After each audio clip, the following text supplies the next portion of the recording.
Bonjour et bienvenue dans votre rubrique sportive Sport Plus. Pour son entrée en liste contre la France ce mardi, l'entraîneur du Sénégal, Pape Thiaw, s'est présenté en conférence de presse d'avant-match. Le sélectionneur a été interrogé sur plusieurs sujets et sur les Bleus forcément. Pape Thiaw estime que ses joueurs sont capables de réaliser l'exploit comme en 2002 contre cette équipe de la France. Comme on dit chez nous, alhamdoulilah, j'ai tout mon groupe à ma disposition et Kalidou Koulibaly, vous l'avez vu, le dernier match, il est rentré. Donc nos matchs de préparation nous ont bien servi et tous les joueurs qui ont manqué de temps de jeu ont pu l'avoir. Ouais, c'est vrai que en 2002, j'étais à la Coupe du Monde et on avait l'occasion de jouer contre la France qui s'est soldé par 1-0, but marqué par mon frère, paix à son âme, Pape Bouba Diop.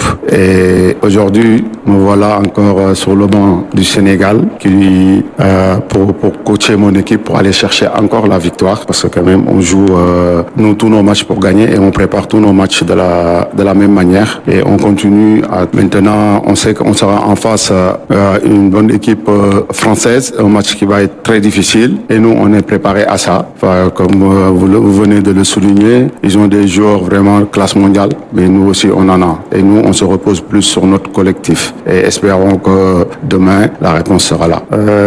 Ouais, Pape Gueye c'est un joueur très important dans notre dispositif comme tous les autres joueurs et à le féliciter publiquement parce qu'il gagne le meilleur joueur africain de la Liga. On sait que c'est pas du tout facile, surtout dans un championnat renommé la Liga. Et c'est un joueur, on le sait, qui est important, qui nous marque le but de la finale et qui est un travailleur, qui montre des belles choses, qui arrête pas de progresser. Et voilà, et espérons que cette Coupe du Monde, ça va continuer sa progression parce que quand même ses qualités, on n'en disconvient pas. Mais après, on arrive dans une très grande compétition et c'est là qu'on attend les grands joueurs comme Pape Gueye. Du côté de la France, Didier Deschamps et N'Golo Kanté étaient aussi en conférence de presse pour cette rencontre France-Sénégal. Deschamps n'en fait pas une revanche. Le sélectionneur ambitionne de soulever une nouvelle fois le trophée pour sa dernière compétition à la tête de l'équipe. Il affirme que l'équipe nationale du Sénégal est une des meilleures de l'Afrique, mais aussi de la Coupe du Monde. Parce que quel que soit l'adversaire, évidemment, sur le papier, de par ce qu'a réalisé le Sénégal, notamment à la dernière Coupe d'Afrique,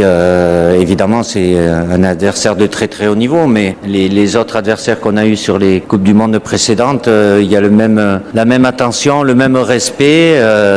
La différence, c'est que le potentiel du Sénégal, sans faire offense aux deux autres nations que vous avez citées, évidemment, le Sénégal fait partie des meilleures équipes africaines et mondiales. Donc, on sait à quoi s'attendre sur ce premier match. Aussi, beaucoup de joueurs qui amènent une technicité importante. Donc, quand vous faites partie des meilleures équipes, vous avez tout, donc on sait à quoi s'attendre. Eux aussi, ils savent à quoi s'attendre. Après, ça sera un affrontement de haut niveau pour un premier match. Mais c'est la spécificité de se retrouver dans la même poule avec évidemment l'Irak et puis la Norvège qui est aussi une très bonne nation. Toujours dans cette Coupe du Monde, le Cap-Vert a été héroïque et l'Espagne décevante lors donc de cette première journée. Les requins bleus ont arraché un match nul et vierge historique après 90 minutes de résistance et un grand match de leur gardien de but Vozinha avec 40 réalisations était en larmes sur le terrain comme s'il venait de remporter la Coupe du Monde. À 40 ans, il a signé une prestation XXL contre la Roja de Lamine Yamal entrée en deuxième période et déclarée favorite pour la victoire. Cependant, il faut noter dans cette rencontre que l'Espagne a été bien timide, mais sur le papier, cela aurait dû suffire pour prendre la mesure d'une sélection classée 67e au classement FIFA qui représente